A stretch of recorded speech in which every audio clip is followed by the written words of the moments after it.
কিরে তবু অমর lack lack করে তাকিয়ে কি দেখছিস? হ্যাঁ হ্যাঁ দাদা, এই ফুচকা খেতে তো ইচ্ছে হচ্ছে, কিন্তু কি করে কিছুই তো বুঝতে পারছি না। পকেটে টাকা নেই বুঝি? না দাদা, বাড়িতে টাকার কথা বললে তো ধরে ঠেঙাবে। একে তো সারাদিন কাজ কাম না করে বাইরে টোটো করে বেড়াই তোমার সাথে। বাবা বাবা বাবা, কি সুন্দর করে আমার উপর দোষটা দিয়ে দিলি বল।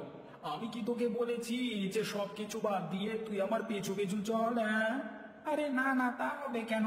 ওসব কথা পরে হবে। তুমি আগে আমাকে এখন ফুচকা খাওয়ার ব্যবস্থা করে দাও দেখি। বেশ বেশ, তুই কিচ্ছু চিন্তা করিস নে, চল আমার সাথে, দেখি কি করা যায়।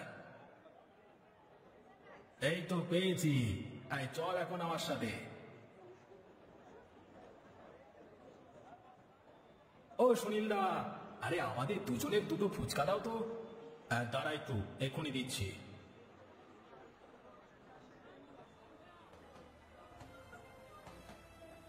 এ কি, ফুচকার মধ্যে হরিণ মরে পড়ে আছে তো। কই কই দেখি দেখি, আমার কাছে দে তো দেখি। ও আর কি হবে দাদা, যা হওয়ার তো হয়ে গেছে। এখন তো মনে হচ্ছে যা খেয়েছি তা তো উঠিয়ে দিয়ে যাই। না না, এটা কিন্তু ঠিক না দাদা, ব্যবসা করছো একটু ভালো করে দেখে শুনে করবে না? হায় হায় রে, আমার এই কি সর্বনাশ হলো রে, এখন আমি কি করব? দাদা, আজকে তুমি যে কাজটা করলে তা কিন্তু মোটেও ঠিক হয়নি। এই তুই থাম তো, বলি খাওয়ার সময় তো কোনো কথা বললি না, গপাগপ গিলে গেলি। হ্যাঁ, তখন তোর এই নীতি কথা কোথায় ছিল বল দেখি? সব তো ঠিক ছিল, কিন্তু তাই বলে কারোর পেটে লাথি মারাটা কি ঠিক হলো তুমি বলো? দেখ, অত ভেবে চিন্তে কিছু করা যায় না। আমার যা ভালো লেগেছে আমি তাই করেছি। তোর যদি ভালো না লাগে তাহলে আমার সাথে আর থাকবার দরকার নেই। তারপর এখান থেকে আরে না না, কি যে বলো না তুমি কনেস্তা, কিন্তু বেলা তো দুপুর হয়ে গেছে। এদিকে পেটের মধ্যে তো ছুঁচো কামড়া কামড়ি লাগিয়ে দিয়েছে। আমারও তো খিদে লেগেছে রে, কিন্তু কি যে করি। হ্যাঁ, এই তো পেয়ে গেছি, একটু উপরে তাকিয়ে দেখ তো তপু। আরে সাবাস, এই জন্যই তো বলি খিদে এত তাড়াতাড়ি লাগলো কেন। এবার আমগুলো পেরে ফেলো দেখি। বেশ বেশ, চল চল, দুজনে মিলে আমগুলো পারবার চেষ্টা করি।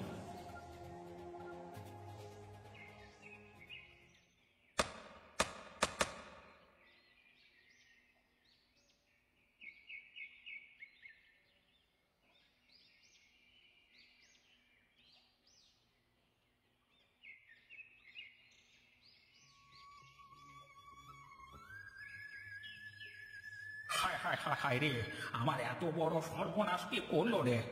এখন আমার কি হবে রে?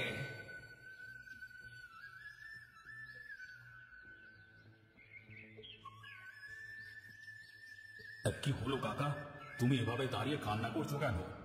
দেখো না বাবা, দেখো বদমাস ছেলেগুলো আমার বাগানের সব আম কিভাবে নষ্ট করেছে দেখো। তাই তো, এভাবে কি কেউ কারো ক্ষতি করে? তুমি কি কাউকে দেখেছিলে কাকা, বা তোমার কি কারোর প্রতি সন্দেহ হয়? তুমিও তো বাবু দারোগাদের মতো কথা বলো।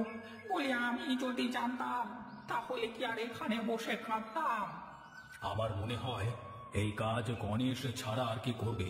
তুমি চিন্তা করো না কাকা, আমি দেখছি কি করা যায়।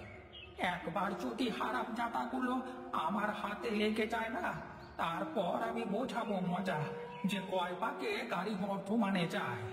বেশ বেশ, এখন চলো, এখানে দাঁড়িয়ে থাকলে রাগ বাড়তেই থাকবে তোমার। তার চেয়ে চলো বাড়িতে চলো।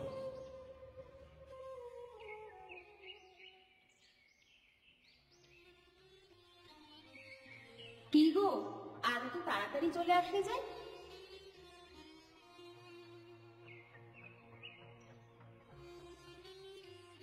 এই নাও ঠান্ডা পানিটুকু খেয়ে নাও। চোখ মুখ গরমে কেমন লাল হয়ে আছে। ও গো, তোমার কি হয়েছে গো? এমন মন ভার করে বসে আছো কেন? আর আজ এত সকাল সকাল চলে আসলে? কি করবো গিন্নি বলো, আমার যে এতদিনের ব্যবসা আজকে শেষ হয়ে গেল। কি হয়েছে সেটা বলো তো দেখি আগে আমাকে। তা না হয় বুঝলাম, কিন্তু আমি কি করব? ওগো, তুমি কোনো চিন্তা করো না, যারা তোমার সাথে এমনটা করেছে তারা দেখো ঠিক শাস্তি পাবে। তা না হয় বুঝলাম, কিন্তু এখন আমি কি করব বলো গিন্নি? বাজারে কেউ তো আর এখন আমার ফুচকা খেতে চাইছে না। সবাই বলা বলি করছে আমি নাকি ফুচকার মধ্যে পরি মিশিয়ে মানুষকে খাওয়াই।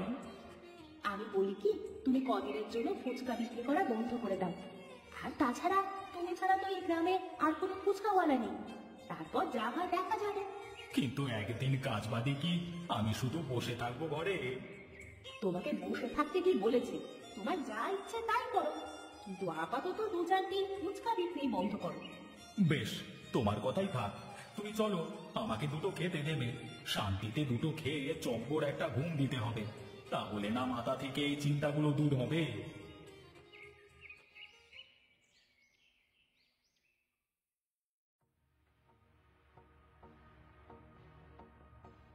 এই যে এসে গেছে আমার 2 সোনার টুকরো। হ্যাঁ, না না দাদা, সোনার টুকরো নয়, বলো একটা হীরের টুকরো। হ্যাঁ, আমি তো জানি যে তোরা দুজনে হলি আমার মানিক রতন, কিন্তু তোদের জ্বালায় তো আমি অতিষ্ঠ হয়ে উঠেছি দিন দিন। কেন দাদা, আমরা আবার কি করলাম? দাদা, আমার কিন্তু কোনো দোষ নেই। এই যে দেখলি তো, সব দোষ এখন তোর। গায়ে যত অপকর্ম সবকিছু তো তোর হাতে সম্ভব, তাই না? আচ্ছা দাদা, তুমি বলো, পকেটে টাকা না থাকলে কিছুই খেতে পারবো না, এটা কি ঠিক? না না না, মোটেও ঠিক না। কিন্তু তাই বলে কারোর পেটে লাথি মারাটাও তো ঠিক না, তাই না? ওটা আমি ইচ্ছে করে করেছি নাকি? তপু বললো ফুচকা খাবে, তাই আমি কি করে খাওয়া যায় তাই ভাবছিলাম। তাই বলে তুই ফুচকার সাথে ফড়িং মেরে দিবি? দাদা, আমি কিন্তু গণেশদাকে বলেছিলাম এ কথা। তুই চুপ কর শয়তান, চোরের মায়ের বড় গলা। তোরা দুজনই যে এত উম্পাজুরে তা আমার জানা ছিল না। বিশ্বাস করো দাদা, আমরা আর এরকম কাজ কখনো করব না, এবারের মতো মাফ করে দাও। হ্যাঁ তাই তো, বলি রামু কাকার কাছ থেকে অত আমকে পেরেছে শুনি? আমি বলবো দাদা। না থাক, আমি জানি এই কাজ কে করেছে। শোন, তোদের বলি, আমি যেন তোদের নামে আর কোনো কথা কখনো না শুনি। এখন থেকে তোরা ভালো মতো থাকবি, মানুষের পাশে দাঁড়াবি, তাদের সাহায্য করবি। মনে রাখিস, আমি যদি এ গায়ের মোড়ল হতে পারি তাহলে কিন্তু সবচেয়ে বেশি লাভ তোদেরই হবে। শুনলি তো তপু, দাদা কি বলে গেল? আমাদের এখন মানুষের পাশে দাঁড়াতে হবে। হ্যাঁ দাদা, এখন থেকে আমাদের আর এসব করে বেড়ালে চলবে না। চল এখন বাড়ির দিকে যাওয়া যাক।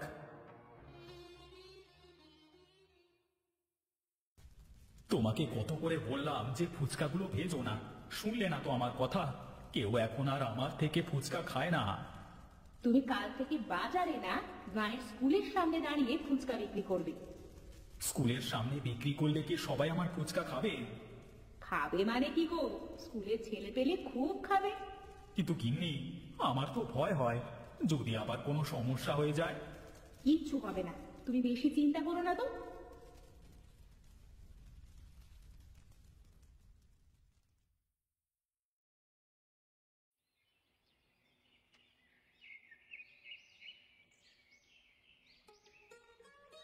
গিন্নি, কোথায় গেলে গো?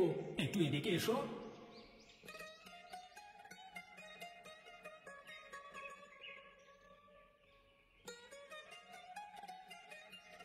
এগুলো কেমন করে হলো? আমার তো বিশ্বাসই হচ্ছে না, এগুলো কি লাল ফুচকা? বুঝলে গিন্নি, বোধ হয় ওনার কৃপা দৃষ্টি আমাদের উপর পড়েছে গো। ও যাও যাও, তুমি ফিরে দেখো এই লাল ফুচকার ব্যবসা কেমন হয়।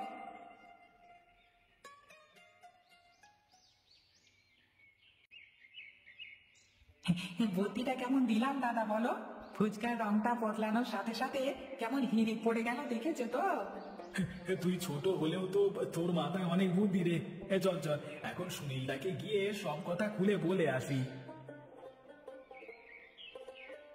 এ কি, তোরা আবার এসেছিস? এবার কি আমার দোকানটাই তোরা শেষ করে দিতে চাস? না না দাদা, এখন আমরা আর আগের মতো নেই, আমরা তোমার ভালোর জন্যই এসেছি। দাদা, যা হয়ে গেছে তা মনে রেখো না। এখন তো তোমার ব্যবসা আগের থেকে ভালো চলবে, লাল ফুচকার ব্যবসা যে শুরু করে দিয়েছো। কিন্তু দাদা, আমরা ছাড়া কিন্তু তোমার এই লাল ফুচকা বানানো সম্ভব না। কেন কেন? তার মানে এগুলো তোদেরই কারসাজি? হ্যাঁ দাদা, কালকে রাতে আমি আর তপু আমরা দুজনে এটা করেছি। এই নাও দাদা, এটা অরিজিনাল জাফরান। এই জাফরান দিয়ে তুমি ফুচকা ভাজলে তোমার সব ফুচকা লাল রঙের হবে। আর হ্যাঁ শোনো, এতে কোনো সমস্যাও হবে না কারো। আমাদের তুমি ক্ষমা করে দিও দাদা, আমরা না বুঝে তোমার ব্যবসাটা নষ্ট করে দিয়েছিলাম। আরে না রে বাবু, তোরা যে তোদের ভুল বুঝতে পেরেছিস সেটাই অনেক। এখন তাহলে আমরা যাই দাদা, আমাদের আবার রামু কাকার সাথে দেখা করতে হবে। সে কি দুজনে ফুচকা খেয়ে যা? না দাদা, আগে কাজটা সেরে আসি, তারপর দেখা যাবে।